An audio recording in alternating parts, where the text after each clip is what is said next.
Well, hello there, honey. Pull up a chair and get comfortable.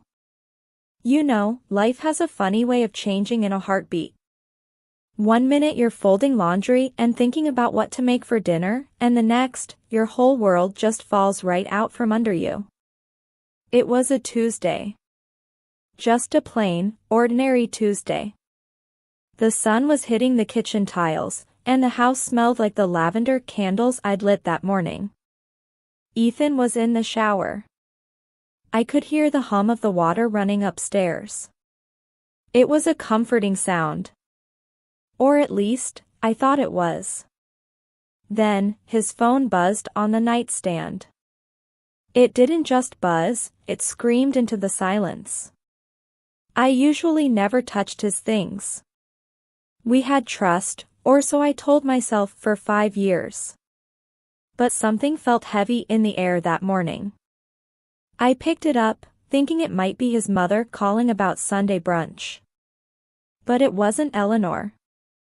The screen didn't have a name, just a string of numbers. I swiped it open, and before I could even say hello, a woman's voice came through. She was sobbing. It was a high, thin sound that made my skin crawl. She whispered, "Ethan? Please pick up. I'm scared. The doctor said it's twins, and I can't do this alone." My heart didn't just break, sugar. It turned to ice. Twins? I stood there, holding that cold piece of glass, feeling like a ghost in my own bedroom. The shower stopped. The door opened, and steam curled out into the room like a snake. Ethan walked out, rubbing a towel over his hair. He saw me. He saw the phone. And for a second, just one tiny second, he looked ashamed. But then, the phone chirped again. He snatched it out of my hand. His face transformed. The man I knew vanished. His eyes went soft, full of a tenderness he hadn't shown me in months. "Clara," he said into the phone, his voice like velvet. "Honey, breathe. I'm right here. I'm coming to you." He didn't even look at me as he started throwing on his clothes. It was like I had become invisible. No explanation. No apology. Just a cold, hard silence that settled over our home. By the time I made it downstairs, his parents were already there. Arthur and Eleanor were sitting in the living room like they were presiding over a court. I looked at Eleanor, hoping for a woman's touch, a bit of sympathy. But her face was like granite. She didn't offer a hug. She didn't even offer a seat. Arthur cleared his throat, looking at his watch as if my life falling apart was an inconvenience to his schedule. The warmth was gone, replaced by a winter so deep I wasn't sure I'd ever feel the sun again. They didn't see a daughter-in-law anymore. They saw a problem that needed to be erased. The next morning, the air felt different. It was heavy, like the sky right before a summer storm rolls over the hills. I didn't get a phone call. I got a summons. A sleek, black car pulled into my driveway, and the driver didn't even turn off the engine. He just stood there, waiting for me to get in. I was driven to the Montgomery estate. It's a grand place, honey. All white pillars and manicured hedges. But that day, it looked more like a fortress than a home. I walked into the library, and the smell of old leather and expensive scotch hit me. Eleanor was standing by the window. She didn't turn around. Arthur was sitting behind his massive mahogany desk. He had a fountain pen in his hand, tapping it against a stack of papers. Tap. Tap. Tap. It sounded like a clock ticking away the last few minutes of my marriage. Arthur didn't waste any time with pleasantries. He pushed a folder toward me. He said the family had a reputation to uphold. He told me that Clara was carrying the future of the Montgomery name. Twins, he reminded me. 2 boys, according to their private doctors. Something I hadn't been able to give them in 5 years of trying. Then came the number. $500,000. He said it like he was doing me a grand favor. He called it a generous parting gift. All I had to do was sign those papers and walk away quietly. No fuss. No lawyers. No headlines in the local paper. But there was a catch, sugar. There's always a catch with people who think money can buy the sun and the moon. Eleanor finally turned around, her eyes as sharp as flint. She told me that the money came with a condition. I couldn't stay here. I couldn't stay in the same city, or even the same country. They wanted me gone for 3 years. They called it a sabbatical. They wanted me to move to Europe, far away from their perfect new family. They didn't want any uncomfortable sightings while Clara moved into my house and stepped into my life. They wanted to erase me like a pencil mark on a map. I looked at the pen. Then I looked at the 2 of them. They weren't looking at me like a person who had shared their holidays and their secrets. They were looking at a stain they wanted to bleach out of their fine silk sheets. My hands were shaking, but I didn't let them see. I felt so small in that big, cold room. $500,000 to disappear. To act like I never existed. To let Ethan and his new flame start their life without the ghost of a wife lingering in the shadows. It was a high price for a signature. But the price of staying where I wasn't wanted felt even higher. I looked at that gold-nibbed pen and wondered if my dignity had a price tag after all. I went back to the house we had shared for 5 years. My house. Or so I had thought. But when I walked through the door, the air felt thin, like all the oxygen had been sucked out of the rooms. Ethan was there, standing in the kitchen, packing a small leather bag. He didn't even have the decency to look surprised to see me.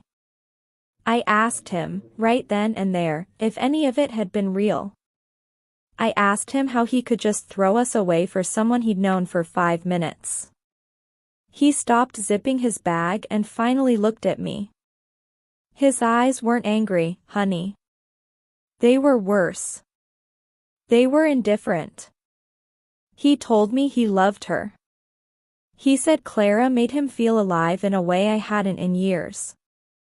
Then he looked me dead in the eye and said, "Sophie, please. Don't make this difficult. Just take the money and go. It's better for everyone." Those words felt like a slap. Better for everyone really just meant better for him.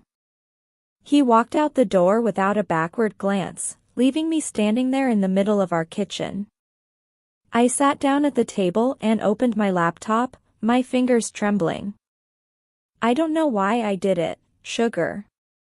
Maybe I was looking for some shred of sympathy from the world. But the news of the Montgomery split was already out. The local blogs and the social media pages were buzzing like a hornet's nest. The comments were heartless. People I didn't even know were dissecting my life. They called me the barren wife. They said it was no wonder Ethan strayed since I couldn't provide an heir for a legacy like his. They acted like I was a broken appliance that was being traded in for a newer, working model. I closed the screen, but the words stayed burned into my mind. I felt so small, so utterly worthless. Was that all I was? A vessel that failed? I looked around at the photos on the walls, our wedding in the garden, the trip to the coast, and all I saw were lies.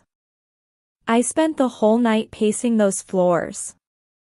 One minute I wanted to fight, to scream, to take them for every penny they had in a public court. The next minute, I just wanted to crawl into a hole and disappear. I kept thinking about that signature. $500,000 to walk away from the insults and the cold glares. I felt like I was drowning in a deep, dark well, and the only rope they were throwing me was a check and a one-way ticket out of my own life. I wondered if I had any fight left in me, or if I was truly as empty as they all said I was. The sun came up the next morning, but I hadn't slept a wink. I tried to swallow a bit of tea, but my stomach did a somersault that sent me running for the bathroom. I figured it was just the nerves. Stress can do a number on a woman's body, and heaven knows I was carrying enough stress to sink a ship. But then it happened again. And again. A strange, fluttering feeling took hold of me. It was a feeling I had prayed for every single month for 5 long years. I didn't want to hope. Hope is a dangerous thing when your heart is already in pieces. Still, I grabbed my coat and drove myself down to a little clinic on the edge of town, far away from the doctors the Montgomery family used. I sat in that waiting room, staring at a poster of a smiling baby, feeling like an imposter. When the nurse called my name, my legs felt like lead. They ran the tests, and I waited in that cold little room, listening to the muffled sounds of the hallway. The doctor walked in with a look on her face I'll never forget. She smiled, soft and genuine.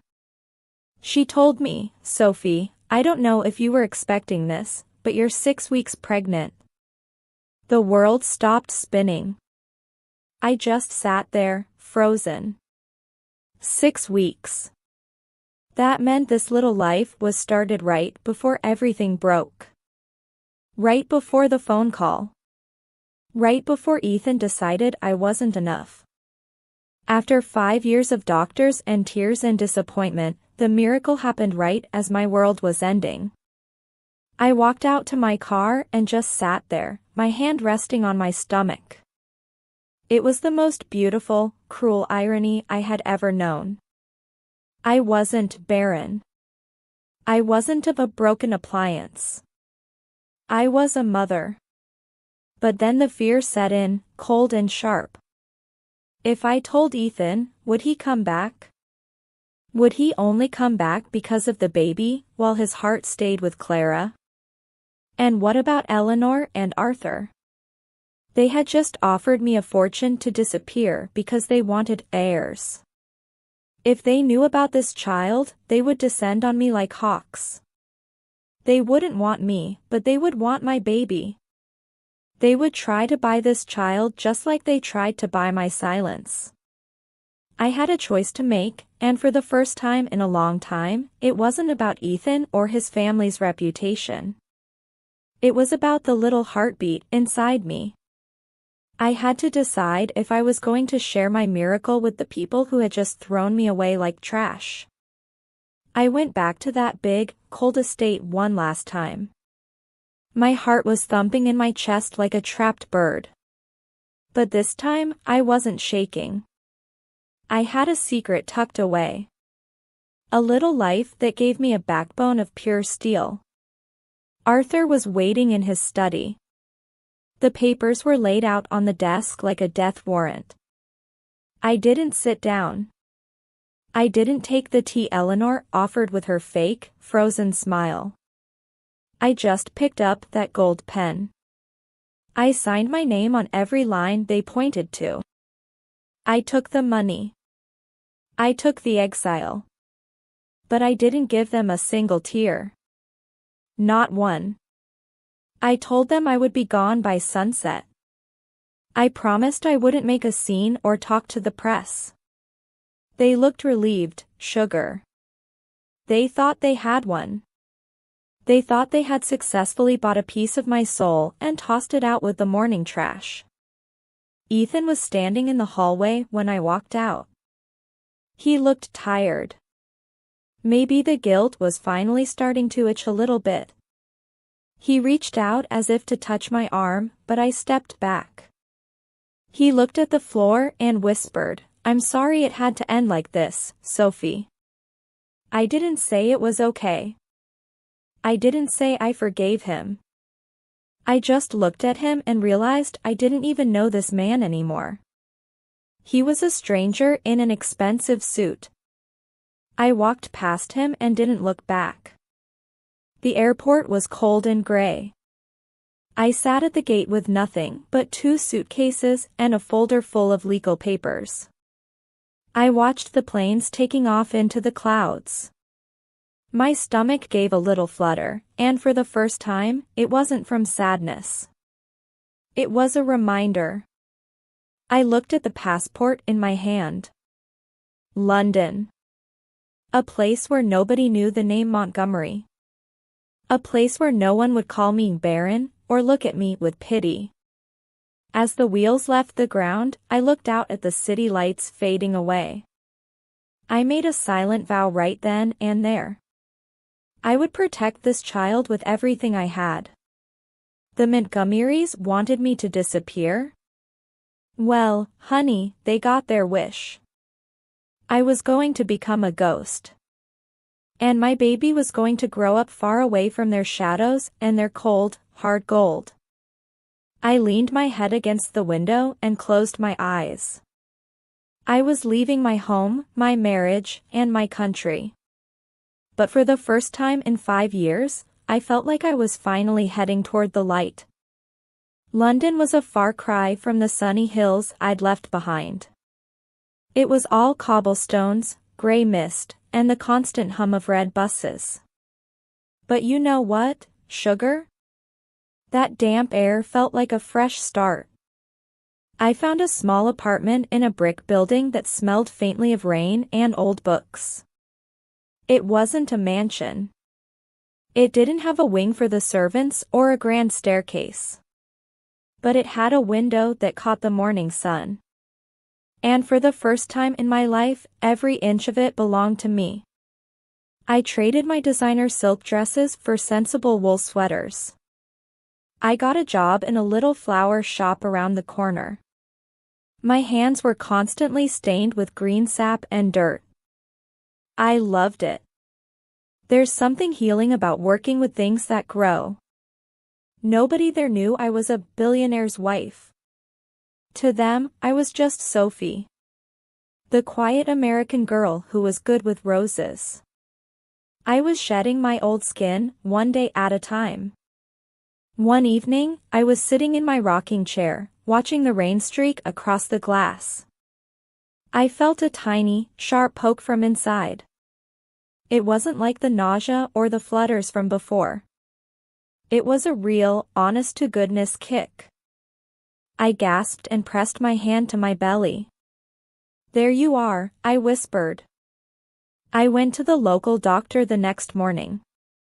When she turned on the monitor and that rhythmic thumping filled the room, thump thump, thump thump, I cried.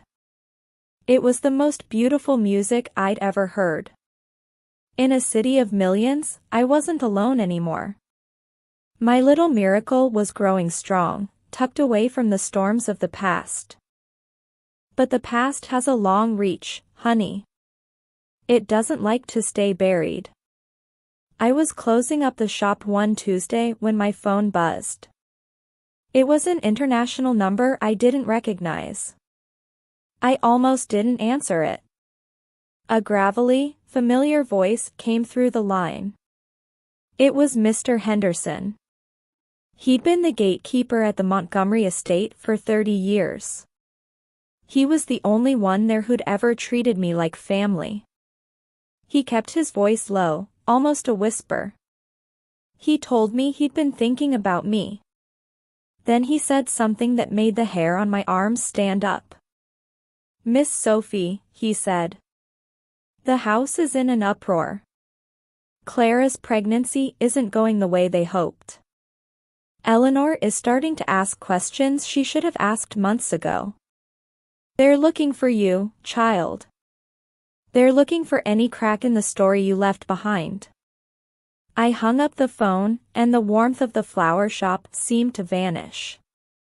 I looked out at the London streets, feeling that old shadow stretching across the ocean. I thought I had escaped. But Mr. Henderson's warning stayed in my head like a bell that wouldn't stop ringing. The peace I'd built was fragile. And the Montgomerys were starting to hunt for the truth. I thought I was safe in my little cocoon of mist and roses, but secrets are like seeds, sugar. You can bury them deep, but eventually, they'll find a way to break through the soil. I was on the phone with my old friend and back home, talking about the nursery colors and how the baby was moving so much. I didn't know that on the other side of the ocean, the walls had ears. And was calling me from a charity gala, the kind of place where everyone whispers and no one is really your friend. She didn't realize that Eleanor Montgomery was standing right behind a velvet curtain, close enough to hear every joyful word about my morning sickness and that precious heartbeat. The moment Eleanor heard the news, everything changed. You see, the Montgomerys don't care about people, but they care deeply about legacy.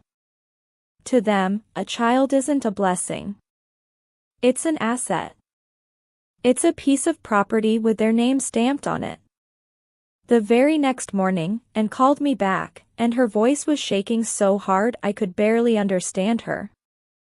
She told me she'd seen Eleanor and Arthur huddled with a team of lawyers in their private study. They weren't talking about the divorce anymore. They were talking about custody and rights. Anne warned me that the hunt was on. She said Eleanor had a look in her eye that could freeze the sun. They didn't want me gone anymore. Oh no. Honey.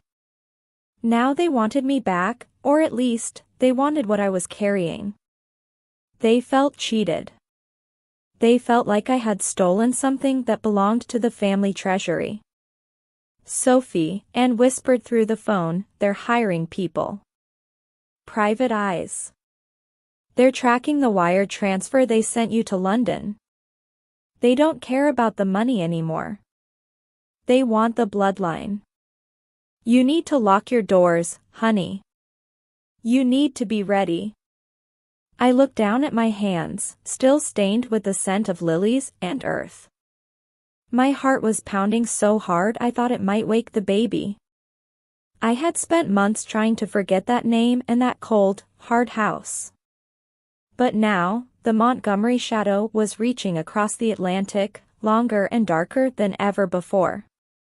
They had spent 5 years telling me I was nothing because I couldn't give them an heir. And now that I had found my own joy, they wanted to snatch it away and claim it as their own.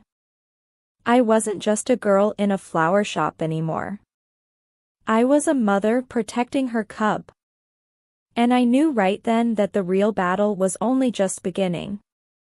The fog was thick over the Thames the day the wolves finally arrived at my door.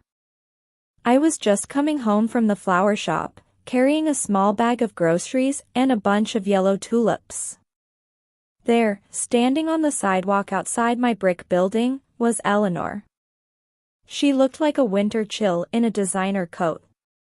Beside her stood Ethan's Uncle Charles, the family's most ruthless legal mind.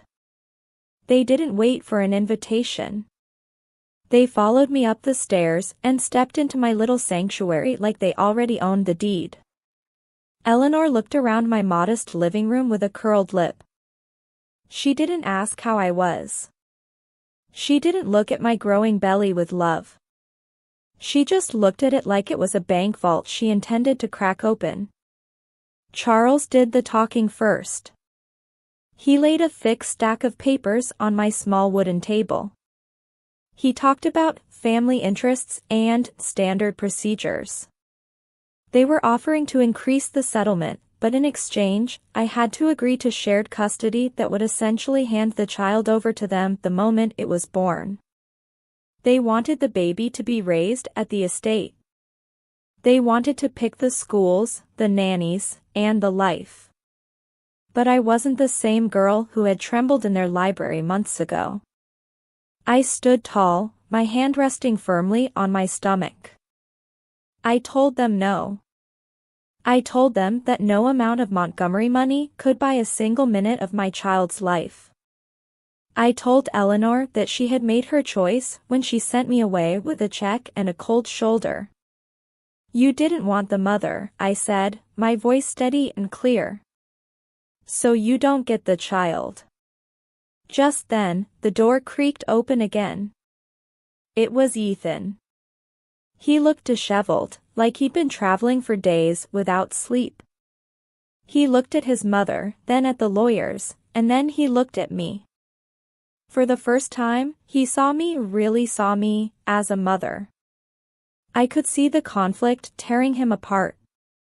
He was caught between the crushing weight of his mother's expectations and the raw, stinging guilt of what he'd done to us. He tried to speak, to reach out, but Eleanor snapped at him to stay silent. She told him this was about the family legacy. But I saw the flicker in Ethan's eyes. He looked at my small apartment, filled with sunlight and flowers, and then he looked at his mother's cold, demanding face. The room felt like a powder keg, and the fuse was burning short. I knew they wouldn't go away quietly, but I also knew I wasn't backing down. Not today. Not ever. After that day, the air in London felt different. It was like I was living under a microscope.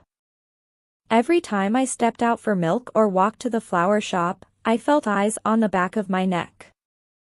I'd see a dark car parked at the end of the block. I'd notice the same man in a gray coat sitting at the corner cafe every single morning. The Montgomerys weren't just watching me, honey. They were trying to break me. They wanted me to feel small. They wanted me to feel like I had nowhere to hide. The weight of it all started to take its toll. I'd wake up with a headache that felt like a tight band around my skull. My feet began to swell so much I couldn't get into my favorite shoes. One afternoon at the shop, the world just started to tilt. The scent of the lilies became too much, and I had to sit down before my legs gave out. I made it to the clinic, and the doctor's face went grave. She told me my blood pressure was climbing into the danger zone. Preeclampsia. It's a scary word for a mother to hear, sugar. She told me the stress was literally poisoning the well. If I didn't find some peace, I was going to lose the very thing I was fighting for. I sat in that hospital bed, listening to the monitor, and I realized I couldn't just hide anymore. I had to strike back. I called a lawyer of my own, a sharp woman named Sarah who knew exactly how to handle bullies in silk suits. We didn't ask for more money. We didn't ask for a seat at their table. We sent a letter directly to Arthur's private desk. I told him that if one more private investigator followed me, or if Eleanor set foot in London again, I would blow the whole thing wide open. I had the records of the exile payment. I had the recordings of the phone calls. I told them I would go to the biggest tabloids in New York and London. I would tell the world how the prestigious Montgomery family tried to buy a child and banish a pregnant woman.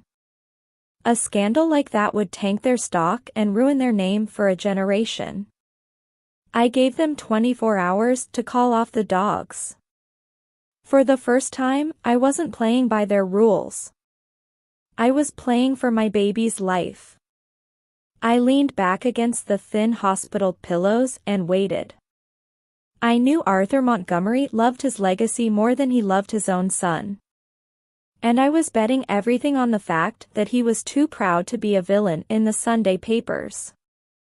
The silence following my ultimatum was the loudest thing I'd ever heard. But one by one, the dark cars disappeared from the street corners. The gray-coated men vanished.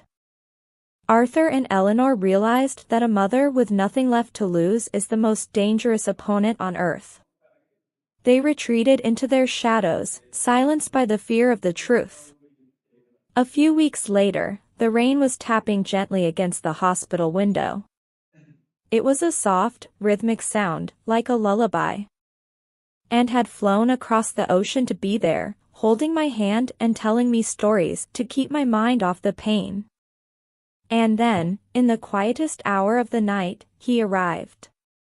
A beautiful, healthy baby boy with a tuft of dark hair and a spirit that filled the whole room.